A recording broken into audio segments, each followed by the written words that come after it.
우리 찬양대 헌신 예배 많은 분들이 참석하셔서 또 오늘은 외부에서 훌륭한 목사님이 오셔서 말씀을 또 증거해 주십니다. 여러분들 잊지 마시고 꼭 오셔서 2시 반 예배 참석하셔서 은혜 많이 받으시기 바랍니다. 아시잖아요. 우리 은혜 받아야 산다는 거 아시죠? 언제 우리 정신이 깨질까요? 은혜 받아야 정신이 깨져요. 언제 우리의 마음에 여유가 생기고 온유해질까요? 은혜 받아야 합니다. 여러분들의 손과 발이 부지런하고 불의한 재물은 취하지 않고 정직한 재물만 취하는 이 힘은 어디에서 오는 걸까요? 은혜 받으시면 가능한 겁니다. 그래서 은혜 받으셔야 돼요. 오늘은 내게 주신 잔을 마시지 않겠느냐 이런 제목으로 오늘 창립 기념주일인데 어쩌면 하나님께서는 말씀을 이렇게 딱 맞추시는지 모르겠어요. 평화의 기도를 썼던 프란체스코는 예수님의 모습을 담기 위해서 무진장 애를 썼고 예수님의 모습을 가장 많이 닮은 대표적인 사람이었습니다. 여러분 아시죠? 주여 나를 평화의 도구로 써주소서. 미움이 있는 곳에, 그죠? 다툼이 있는 곳에 하나님의 놀라우신 평화가 깃들게 해달라고 기도했던 유명한 사람이 프란체스코라고 하는 사람이었습니다. 프란체스코가 한 번은 수도원에 있었을 때였습니다. 어느 날 이 프란체스코가 배추 모종을 열심히 심고 있는데 두 사람이 수도사가 되겠다고 프란체스코를 찾아왔습니다. 두 사람에게 프란체스코는 배추를 거꾸로 심으라라고 하는 명령을 내렸습니다. 뿌리는 하늘로 하고 잎사귀는 땅으로 심으라는 것이었습니다. 거꾸로 심으라는 것이었어요. 이 명령을 받은 두 사람 중에 한 사람은 프란체스코의 말대로 즉각 순종을 합니다. 자기 생각에는 분명히 옳지 않은 일이었지만 분명히 이유가 있겠지. 선생님이 이렇게 지시했을 때는 이유가 있을 거야. 생각을 하고 선생님의 말에 그대로 순종을 합니다. 자기 생각하고 완전히 다를 때가 있어요. 여러분. 내 생각하고 다를 때가 있어요. 사랑하는 여러분, 이때 어떻게 하고 있습니까? 그런데 다른 한 사람은 무슨 말도 안 되는 소리를 하는 거야. 배추는 똑바로 심어야 돼. 뿌리를 땅으로 하고 잎사귀를 하늘로 하는 것이 당연하지. 배추를 제대로 심었습니다. 나중에 두 사람은 어떻게 되었을까요? 프란체스코는 배추를 거꾸로 심은 사람은 수도사로 입문시켜 주었고 배추를 제대로 심은 사람은 집으로 돌려보냈다고 합니다. 여러분 우리의 상식하고는 정말 맞지 않는 결정이지 않습니까? 여러분 때로는 우리의 상식하고는 전혀 맞지 않는 것을 우리 주님께서 우리에게 요구하실 때가 있어요. 왜 프란체스코는 배추를 거꾸로 심은 사람이 수도사가 될 자격이 있다고 여긴 것입니까? 왜 그랬을까요? 프란체스코는 농사꾼을 뽑는 것이 아니었기 때문입니다. 농사할 사람을 뽑는 일이라면 당연히 제대로 심는 사람을 뽑았어야 옳았을 것입니다. 그러나 프란체스코는요, 농사꾼이 아니라 자신의 제자 수도사를 뽑고 있는 것입니다. 얼마나 농사를 잘 짓느냐 보는 것이 아니었어요. 이 사람들이 과연 하나님의 말씀이 이해가 안 가는 상황이 돌발했을 때에 과연 이 사람들이 하나님의 말씀에 얼마나 순종할 수 있는 사람인지를 가늠해 보는 것입니다. 우리의 믿음의 조상인 아브라함에 관해서 나눌 때마다 우리는 엄청나게 큰 은혜를 받습니다. 어떤 부분이 저와 여러분들에게 은혜가 되십니까? 아브라함은 부르심을 받은 이후에 75세에 부르심을 받았는데 돌아가실 때가 175세였어요. 그렇다면 100년 동안 아브라함은 하나님과 동행하고 하나님과 함께 했다는 것입니다. 아무도 믿지 않을 때 아브라함은 홀로 믿었어요. 아니 믿어주는 척이라도 하는 사람들조차도 없을 때에 아브라함은 오직 하나님을 믿고 하나님을 신뢰하고 오직 말씀만을 붙들고 끝까지 순종하는 믿음의 거장이었습니다. 그래서 아브라함은 하나님의 품에 가는 그날까지 하나님의 부어주시는 큰 축복을 받을 수가 있었던 것입니다.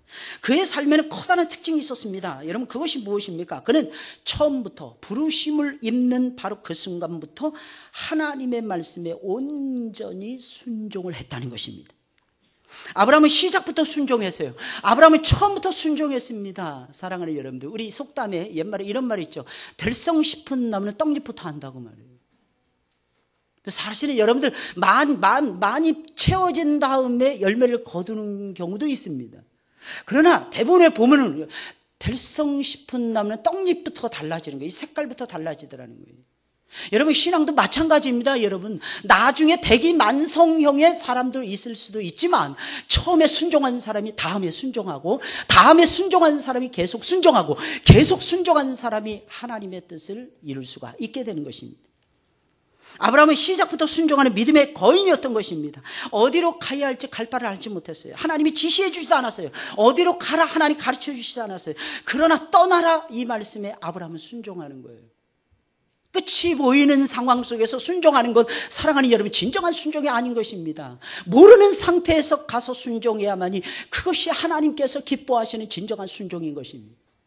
예수님도 말씀하셨잖아요. 여러분들 보지 않고 믿는 자들이 보고 믿는 자들보다 복이 있더라는 거예요.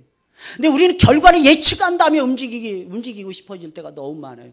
어떤 결과가 좋다 그러면 그거 걸어가고 싶어집니다. 근데 여러분들 아십니까? 어떤 결과가 좋다라고 했을 때 이익이 적게 난다는 것을 아십니까? 여러분들 여러분 그래서 신앙은요 모험인 거예요. 어드벤처인 것입니다. 여러분 벤처예요. 여러분들 신앙은 모험하는 것입니다. 사랑하는 여러분들 왜 그런 것입니까? 갈 바를 알지 못하는 상태에서 가는 것이기 때문에 그런 거예요.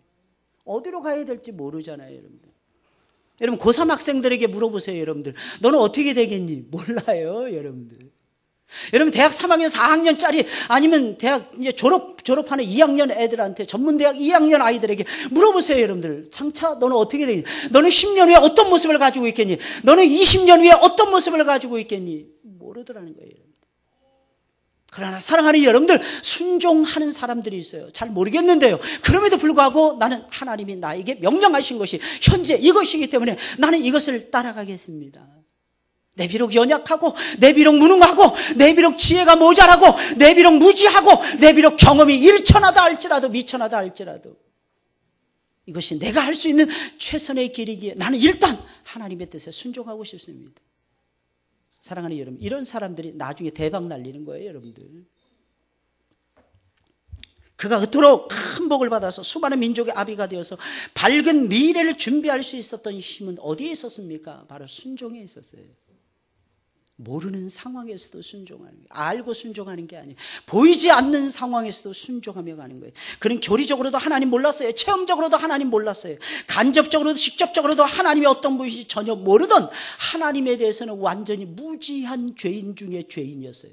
그의 아버지 데라는 우상을 만들어서 파는 그래서 엄청난 부를 축적했던 대표적인 인물이었어요. 하지만 그에게는 하나님의 말씀이 주어졌어요. 여러분 이게 중요한 거예요. 여러분들 하나님이 역사하시기 시작했다는 거예요. 아브라함은 자신이 소중하지 않았어요. 여러분들 자신의 소중함을 몰랐어요. 여러분들 근데 하나님은 그를 소중하게 보셨어요. 하나님은 그에게 사랑을 심어주셨어요. 하나님은 자신의 사랑을 그에게 일깨워 주신 것입니다. 그 증거가 무엇이었냐면 하나님의 말씀이 들려지는 것이었어요. 사랑하는 여러분들 하나님이 여러분들을 얼마나 사랑하시는지 알고 계십니까?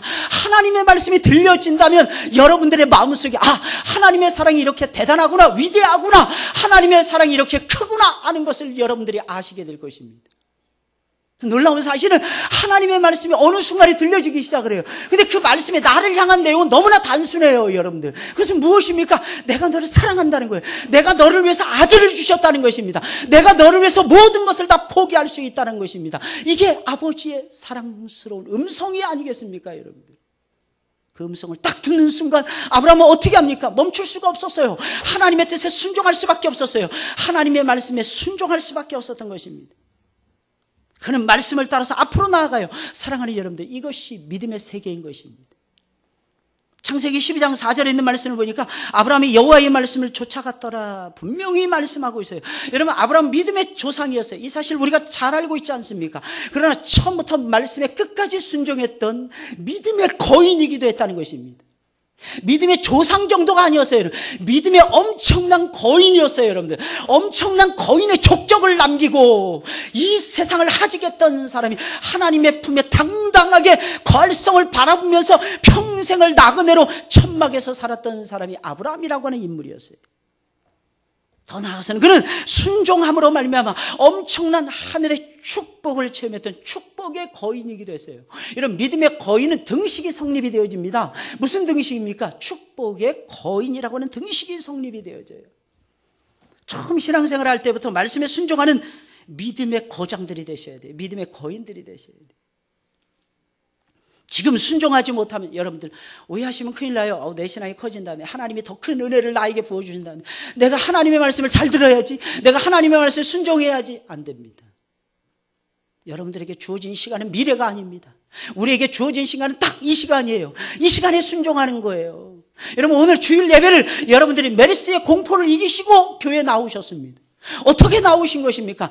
아주 간단해요. 사랑하는 여러분, 오늘만 순종해요. 오늘 예배는 여러분 2015년도 6월 7일 첫째 주 예배는요, 오늘 외에는 없다라는 것입니다. 다시 돌아오지 않는 시간이에요. 그러니 사랑하는 여러분들, 오늘 예수님을 섬기셔야죠. 오늘 예수님의 말씀에 순종하셔야죠. 내일은 우리들의 시간이 아닌 거예요. 오해하시면 큰일 납니다. 내 주 예수 모신 곳은 초막이나 궁궐이나 그 어디나 다 하늘나라예요, 여러분들. 근데 여러분 기억하시기 바랍니다. 지금이 하늘나라예요, 지금. 지금의 천국을 느끼지 못한다면, 지금의 하나님의 나라가 임하는 것을 저와 여러분들이 체험하지 못한다면 미안합니다. 내일도 체험할 수 없어요. 오늘 체험하세요. 하나님 나라가 어디 있습니까? 하나님 나라는 여기 있는 것도 아니고 저기 있는 것도 아니고 하나님의 나라는 너희 마음속에 있느니라. 예수님 말씀하셨잖아요, 여러분들. 사랑하는 여러분들, 오늘도 예배 속에서 찬송 부르며 기도하며 말씀드리면서 하나님의 임재를 누리시기를 주의 이름으로 축원을 드립니다. 하나님의 임재. 지금 순종하지 못하면 나중에도 순종할 수 없어요. 그러니 사랑하는 여러분, 지금부터 순종하세요. 처음부터 순종하셔야 돼요. 예수님 딱 만났을 때부터 순종하셔야 돼요. 아, 순종하는 것이 이렇게 좋을까? 한번 순종해 보세요. 얼마나 좋은지 이 세상의 어떤 기쁨보다도 비교할 수 없어요. 하나님의 말씀에 순종한다는 것이 이게 무슨 뜻이겠습니까? 순종하기 어려운 것을 순종했다는 뜻이에요. 여러분, 순종하기 쉬운 것을 하나님이 우리에게 요구하신 적은 없었어요.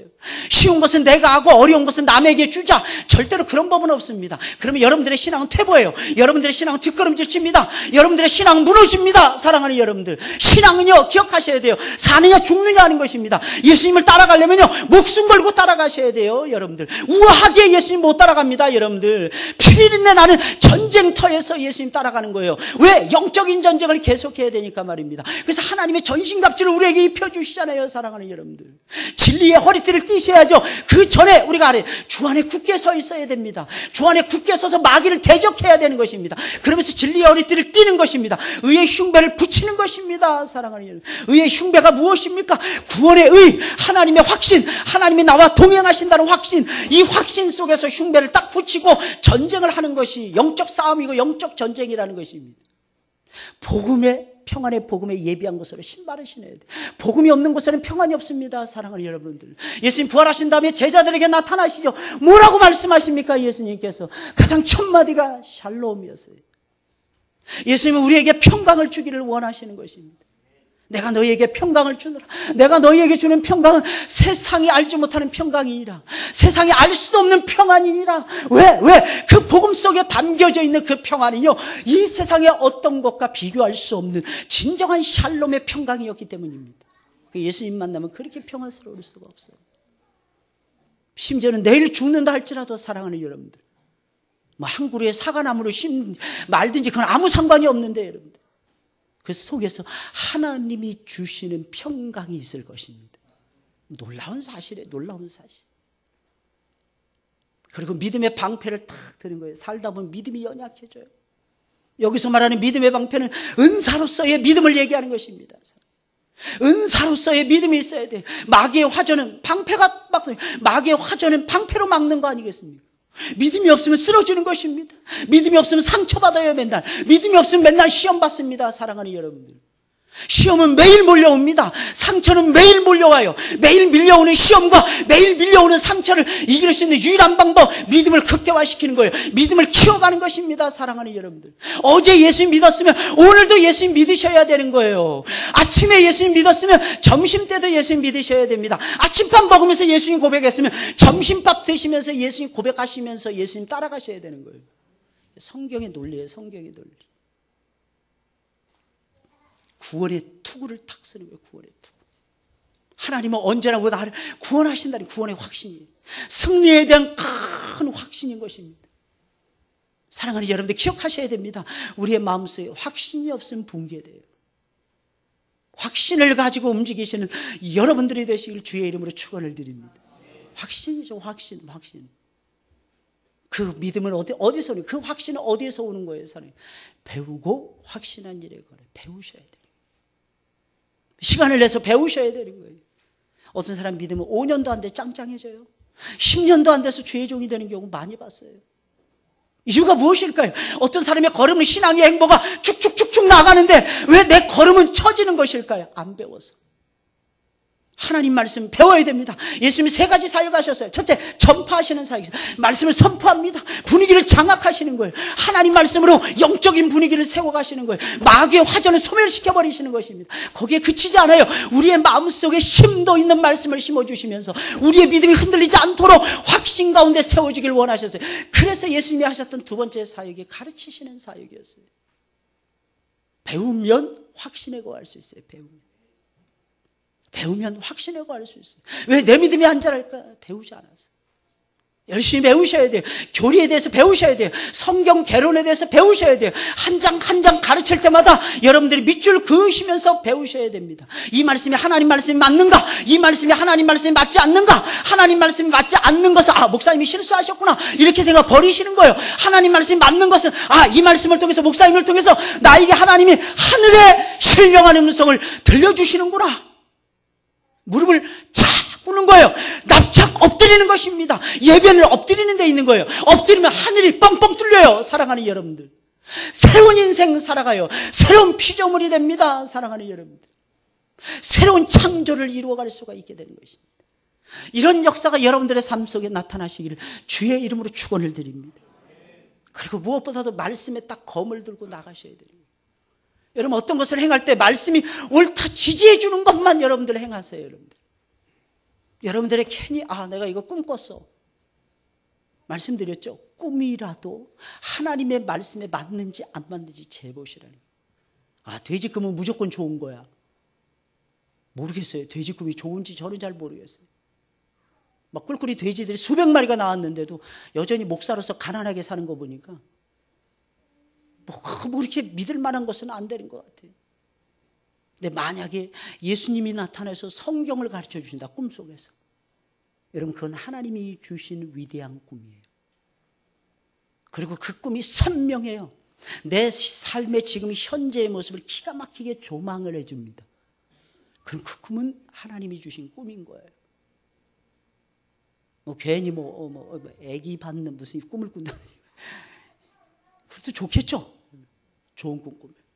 그래서 꿈 꾸면요. 좋은 꿈 꾸면 하나님 이루어지게 하옵소서. 나쁜 꿈 꾸면 하나님 잊어버리게 하옵소서. 그걸 잊어버리는 거예요. 사랑하는 여러분들 믿으시길 주의 이름으로 축원을 드립니다. 하나님 말씀에 한번 조망을 해보세요. 내가 지금 생각하는 것이 말씀에 맞는가? 내가 지금 말하는 것이 하나님 말씀에 어긋나는 것은 아닌가? 누가 말하려면 하나님의 말씀을 하는 것처럼 하라 그랬잖아요. 여러분. 근데 우리는 하나님 말씀을 하는 것처럼 안 할 때가 너무 많아요. 그리고 그걸 당연하게 생각해요. 왜? 나는 죄인이라고. 그때는 또 죄인이라는 걸 서슴없이 인정 잘합니다. 딴 때는 박박 우긴 죄인이라면 목사님 왜 나만 가지고 그러십니까? 왜 내 멱살만 잡으십니까? 아니에요. 하나님이 하시는 거예요. 여러분들. 사랑하는 여러분들 처음부터 순종하시는 여러분들이 되시길 주의 이름으로 축원을 드립니다. 순종은 경륜으로 하는 것이 아니에요. 믿음으로 하는 거예요. 말씀에 대한 믿음으로 하는 거예요. 순종. 여러분들이 항상 순종하시면서 하나님 말씀을 이루어 가시길 주의 이름으로 축원을 드립니다. 예수님께서는 대표적인 순종하신 분이었어요. 도무지 순종할 수 없는 상황에서도 예수님은 그대로 순종하셨어요. 본문은 예수님의 순종을 그리고 있습니다. 예수님이 십자가에서 죽기 위해서 체포되시는 장면이에요. 예수님께서는 기드론 시내를 건너서 겟셋마네 동산에 올라가셨습니다. 그리고 거기서 마지막 기도를 드리고 있었어요. 이 겟셋마네 동산은 예수님이 예루살렘에 올라가실 때마다 주무시던 노숙하시던 장소였어요. 예수님은 노숙자였어요. 여러분들. 예수님을 집으로 청하는 사람들도 많았지만 예수님은 그때마다 거절했습니다. 겟셋마네 동산에 올라가서 쉬시면서 예수님께서는 거기서 기도하시는 것을 좋아했어요. 뭐 하셨어요? 거기서 예수님이 첫째는 기도하셨어요. 제자들과 함께 기도하셨어요. 둘째는 그곳에서 제자들과 함께 하나님의 말씀을 나누셨어요. 셋째는 예수님이 거기서 쉼을 얻으셨어요. 다른 곳은 예수님의 마음을 어지럽히는 곳이었어요. 침대는 갖추어져 있을지도 몰라요. 여러분. 안락한 아파트였을지도 모릅니다. 예루살렘에 있었던 집들은. 그러나 예수님은 그 장소를 거절했어요. 이유가 무엇이었습니까? 예수님의 마음에 평강이 없는 거예요. 예루살렘에 살고 있는 사람들을 생각하면 예수님의 마음이 억장이 무너지는 것이었어요. 저들은 과연 하나님을 사랑하는 백성들일까? 저들은 과연 말씀을 받은 선민일까? 이것이 예수님의 마음속에 언제나 메아리 치던 아우성이었습니다. 그것 때문에 예수님 견딜 수가 없었던 거예요. 그래서 예수님은 그 장소를 피해가지고 겟세마네 동산에 올라가셔서 거기서 제자들과 함께 기도하시고 제자들과 함께 말씀을 나누셨던 것이고, 예수님은 거기서 영적인 쉼을 얻고 계셨던 것입니다. 그런데 이제는 기도하고 가르치시던 그 추억의 장소에서 예수님은 가룟 유다를 앞세웠던 로마의 군사들과 유다의 하수인들에 의해서 예수님은 체포를 당하고야 맙니다. 우리도 예수님처럼 우리의 사명을 감당하던 사랑하는 여러분들이요, 그 자리에서 하나님의 품에 안기셔야 할 것입니다. 가룟 유다는 예수님을 은 30냥에 팔아넘긴 후에는 수백 명의 군사들을 거느리고 예수님을 잡기 위해서 겟세마네 동산을 올라갔습니다. 예수님을 잡기 위해서 동원된 군사들의 수가 약 400명에서 600명 정도였다고 합니다. 대규모의 군사들이 동원이 된 것입니다. 로마의 일개 군단이 동원이 되어졌어요. 대제사장의 집을 지키고 대제사장의 뜰을 지키고 예루살렘 성전을 지키던 대제사장의 하수인들 수백 명이 함께하는 그런 자리였어요. 사실 예수님은 무장하지 않은 상태였잖아요. 예수님은 칼이 없었어요. 창이 없었어요. 게다가 예수님 곁에는 11명의 무능한 제자들만이 함께하고 있었습니다. 그런데 이런 사람들을 잡기 위해서, 고작해 12명의 사람들을 잡기 위해서 600명, 700명의 사람들이 동원이 되어지고 있었던 것입니다. 그들은 검과 몽치를 가지고 동원했어요. 가룟 유다는 어둠 속에서 불쑥 나타나더니 예수님에게 라피 안녕하십니까 인사하며 예수님에게 입을 맞추었습니다. 참으로 소름 끼치는 장면이 아닐 수가 없습니다. 예수님이 기도하시던 그 거룩한 장소에서 예수님이 누구인지 가룟 유다는 입을 맞추면서 스승을 팔아 넘기고 있었던 것입니다. 예수님께서는 찾아온 사람들에게 물으셨습니다. 너희가 누구를 찾느냐? 저들은 대담하게 대답을 합니다. 나사렛 예수니라. 예수님이 조금도 지체하지 않습니다. 내로라. 예수님의 말씀이었습니다. 주님께서 내로라 말씀하시자 예수님의 권위와 위엄과 능력 앞에 잡으러 나왔던 모든 사람들이 깜짝 놀란 나머지 땅에 엎드러지고야 말았어요. 예수님의 그 권세, 그 당당한 권세 앞에 그들은 깜짝 놀라서 땅에 엎어지고야 말았던 것입니다. 그들이 다시 정신을 차리려고 할 때 예수님께서 재차 물으십니다. 누구를 찾느냐? 그들은 서슴없이 말합니다. 나사렛 예수라. 그러자 예수님께서 아주 긴장된 표정으로 한 번 더 말씀하십니다. 내로라. 이게 예수님의 모습이었어요. 위기 앞에서, 환난 앞에서 사랑하는 여러분들, 저와 여러분은 어떤 자세를 취하고 계십니까? 처음에 무서울 수 있죠. 예수님도 무서우셨어요, 여러분들. 예수님도 겁이 났습니다. 예수님이 일대기를 길었던 어느 영화를 보니까 예수님이 12살에 예루살렘 성전에 올라가십니다.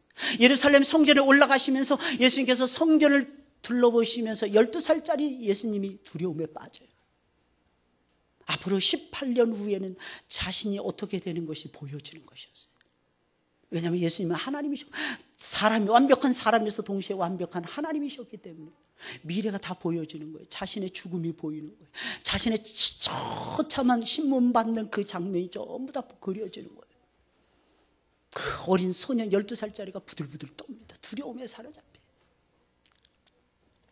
그런데 예수님 보세요. 오늘 본문의 말씀을 보니까 사람들 앞에서는 정말 긴장감 하나도 없이 예수님께서는 내로라. 이 모든 광경을 지켜보던 베드로는 참을 수가 없어서 가지고 있었던 검을 빼어서 말고라는 사람의 귀를 내리쳤습니다.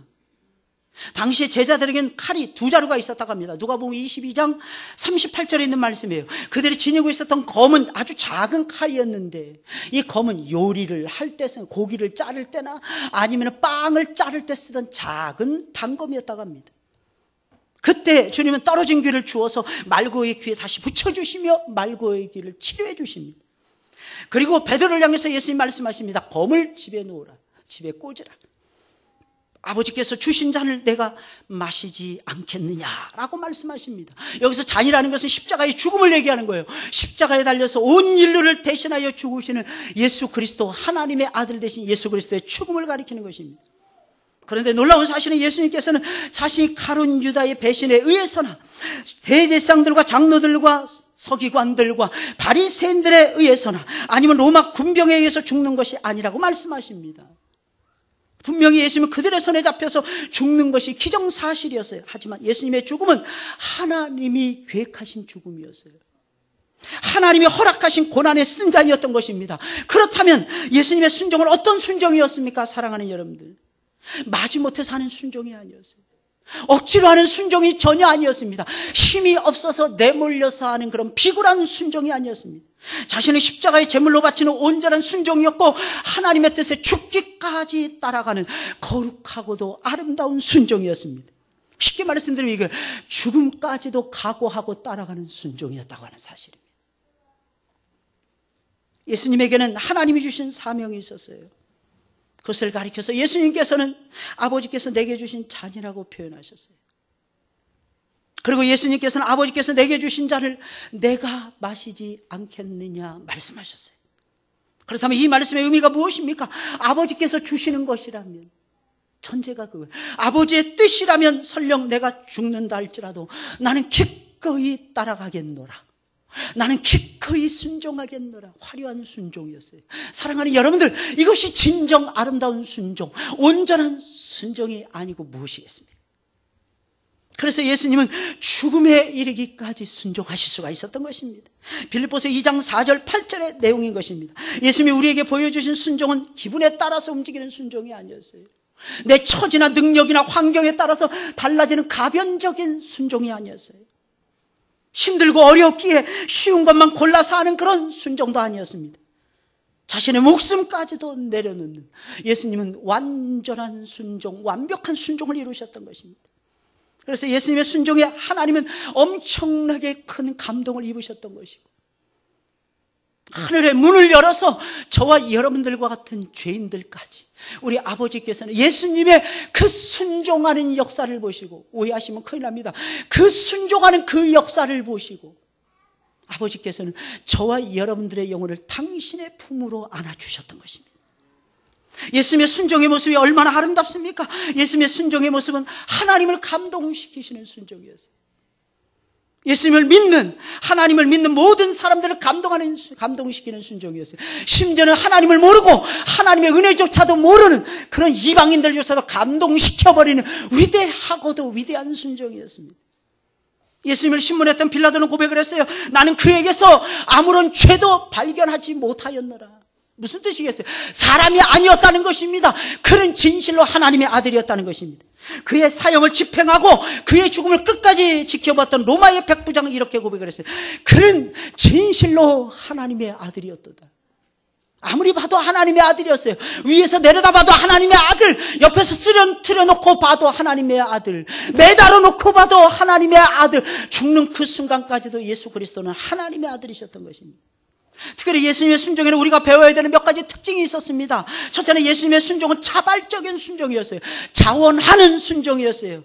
하나님의 뜻이 옳기에, 하나님의 뜻이 옳다는 것을 알기에 쫓아가는 자발적인 순종이었어요. 주님의 순종을 억지로 하는 순종이 아니었던 것입니다. 겟셋마네 동산에서 잡히실 것을 예수님이 아셨어요. 마지막 결과가 정말 나쁘다는 것을 예수님이 아셨어요. 그러면서도 기도는 시내를 건너가시면서 겟셋마네 동산에서 엎드려서 기도하시던 주님이었어요. 두 번째로 주님은 잡히실 때도 자신이 당할 고난을, 자신이 당한 고통을 아시면서도 담대하게 나아가는 담대한 순종이었어요. 용기 있는 순종이었어요. 더 나아가서 주님은 너희가 누구를 찾느냐 내려라 예수님 말씀하실 정도로 대담한 용기가 묻어나는 마지막 최후의 모습을 보여주시는 담대한 순종이었어요. 사랑하는 여러분들, 이 모습이 우리의 마지막 모습인 것입니다. 성도의 마지막 모습은 담대한 거예요. 사랑하는 여러분들, 이유가 무엇입니까? 성령이 함께하는 것이 보이지 않습니까? 불말과 불병거가 우리를 데려가기 위해서 나타나시는 것이 보이지 않습니까? 사랑하는 여러분들, 말할 수 없는 성령의 역사가 계속해서 내 영혼을 사로잡고 있고, 심지어는 너의 육신마저도 내가 지켜주겠노라 하늘의 음성이 들려지질 않습니까? 사랑하는 여러분들, 그러니 예수님께서는 순종하지 않을 수가 없었던 것입니다. 거침없는 대담한 순종을 했던 것입니다. 세 번째로, 무엇보다도 끝까지 제자들을 보호하고 싶은 끔찍하고도 끔찍한 사랑, 엄청나고도 엄청난 사랑, 깊고도 놀라운 사랑, 높고도 한없이 높은 사랑을 보여주시는 사랑에 입각한 순종이었습니다. 예수님 마지막까지 당신의 사랑하는 제자들을 놓치지 않습니다. 자신을 배신할 제자들이었어요. 자신을 버리고 도망칠 제자들이었어요. 예수님 말씀하십니다. 내로라. 그러나 너희가 이 사람들은 가게 하라. 나를 찾거든 이 사람들의 가는 것을 용납하라. 끝까지 제자들의 영혼과 육체, 아직 준비되지 못한 제자들의 영혼과 육체를 보호하시는 예수 그리스도의 마지막 모습이었어요. 사랑하는 여러분들, 어떻게 순종하시렵니까? 우리 자원하는 마음을 달라고 하셔야 돼요. 담대한 마음을 달라고 기도하셔야 됩니다. 하나님의 뜻을 이루어가는 거 용기 없이는 안 돼요, 여러분들. 예수님은 용기가 충만하신 분이었어요, 사랑하는 여러분. 목사님은 겁이 안 나요. 예, 저도 겁이 날 때 많습니다. 두려움에 빠질 때가 너무너무 많아요. 하나님이 나와 설 때마다 함께 해주시지 않으면 어떡하지? 설 때마다 그 두려움이 엄습할 때가 있어요. 그러나 사랑하는 여러분들, 마지막은 담대한 모습이에요. 이유가 무엇입니까? 예수님이 거칠 것 없이 순종하셨어요. 성령께서는 우리에게 용기를 주십니다. 성령이 임재하기 전에는 베드로와 요한은 겁쟁이들이었어요. 멀찍이 예수님 따라갔어요. 예수님이 3번씩이나 모른다 부인했어요. 그것도 모자라서 마가의 다락방에서 문을 철두철미하게, 첫 번째 문, 두 번째 문, 세 번째 문, 문을 송두리째 다 걸어 잠그고 도망칠 구멍, 빠져나갈 구멍을 만들어 놓고 모여서 기도하고 있었던 겁쟁이들이었어요. 근데 성령이 임하니까 예루살렘 성전에 우뚝 섭니다. 거기서 담대하게 나사렛 예수 그리스도에 대해서 증거합니다. 우리가 어찌할꼬 회개하라고 담대하게 외칩니다. 어디서 온 담대함이었습니까? 성령이에요, 성령. 성령께서 그와 함께 하시는 성령께서. 끝까지 그리고 사랑하는 거예요, 끝까지. 여러분 한 번 시작했으면 사랑의 관계를 끝까지 가는 거예요, 끝까지. 상대방이 잘하면 사랑해주고, 예, 그러면 좋겠죠. 인간의 사랑은 기브 앤 테이크의 사랑이니까. 그러나 사랑은, 그것은 예수님의 사랑이 아닙니다. 그러면 여러분들이 이렇게 생각하셔야 돼요. 예수님의 사랑도 포기하고 사셔야 돼요. 예수님의 사랑은 받겠다고 하면서 예수님의 사랑으로 사랑하지 못한다면 예수님의 사랑이 무슨 필요가 있겠습니까? 예수님의 사랑의 마음을 가지고 사랑해 주는 거예요. 예수님은 여러분들에게 그걸 요구하고 계십니다. 남편이 되었으면 남편의 도리를 다하는 거예요, 끝까지. 아내가 잘하든 못하든 거 2차적인 거예요, 여러분들. 아내가 되었으면 끝까지 잘하는 거예요. 음식 하나 만들 때마다 칼 한 번 쓸 때마다 저 원수 같은 놈, 이러면 안 되는 거예요. 그럼 아무 재미가 없어요, 여러분들. 처음부터 끝까지 사랑을 하셔야죠, 처음부터. 그러면 행복해집니다. 행복해져요. 그래, 원수도 더 사랑하라 그랬는데, 집안에 원수 있다 그랬는데, 내가 더 맛있게 해줘야지. 놀라운 말씀 드릴까요? 어느 순간에 되어 있으면 나보다도 더 잘난 모습으로 바뀌어져 있어요. 나보다도 더 위대한 사랑을, 위대한 신앙을 가지고 위대한 사랑을 꼽히는 것을 볼 수 있습니다. 금방이에요. 예수님 말씀하셨잖아요. 먼저 된 자가 나중되고 나중된 자가 먼저 된다. 늦게 배운 도둑질이 날 새는 줄 모른다는 거예요. 날 새는 줄 모른다. 제가 요즘에 패티김의 노래에 꽂혀가지고 어쩌다 생각이 나겠지. 자꾸 부르는 거예요. 자꾸 생각이 나는 거야. 냉정한 사람이지만. 근데 최근에 제가 깨달은 건데, 저는 그 패티김의 마음을 표현한 것으로 생각을 했어요. 시간이 지나갈수록 기록윤 씨의 마음이 느껴지는 거 있죠. 어쩌다가라도 날 좀 생각해 줘. 이혼 직전에 만든 노래예요. 어쩌다 생각이 나겠지. 냉정한 사람이, 패티김이 냉정하다는 걸 알았던 거예요, 기록. 근데 어제 밤이었는데 TV를 마지막에 이렇게 잠깐 틀고 뭐가 있나, 그 뉴스가 나오나, 메르스에 대해서 뭐가 나오나, 메르스에 대해서 한번 틀어봤어요. 딱 틀었는데 어쩌다 생각이 나겠지, 노래가 나오는 거예요. 야, 정말 이게 필이 한번 꽂히면 계속 되나 봐, 이게 필이 꽂히면. 근데 어제 완전히 깨졌잖아요. 어떤 이상한 사람이 나와서, 남자가 나와서 부르는데 정말 매력이 없는 거예요. 하나님, 어떻게 노래를 저렇게 부르니까 중간에 제가 꺼버렸어요. 잡시다. 메르스도 뉴스도 안 나오니까 잡시다. 그리고 자버렸습니다. 사랑하는 여러분들, 우리는 어쩌다 순종해서는 안 돼요. 생각이 나면 사랑해서도 안 돼요. 늘 사랑하셔야 돼요. 거침없이 사랑하셔야 돼요. 손해볼지언정 사랑하셔야 돼요. 예수님 다 주셨잖아요. 다 주신 예수님을 본받아서 여러분들도 다 내려놓으시길 주의 이름으로 축원을 드립니다. 그럼 어떻게 예수님께서는 이처럼 힘있고 사랑이 넘치고 담대한 순종을 할 수 있었던 것입니까? 간단해요. 그래서 예수님은 항상 자신을 쳐서 복종하는 기도를 드렸기 때문입니다. 여러분, 순종은 기도를 통해서 완성이 되어지는 것입니다. 고난이 왔을 때 하나님을 향해서 원망하지 않는 비결, 상황을 바라보지 않고 낙심하지 않는 비결, 그대로 받아들이며 순종할 수 있는 힘, 기도를 통해서 오는 것입니다. 기도 속에서 순종의 능력이 길러지는 것입니다. 기도해야 순종할 수 있는 것입니다.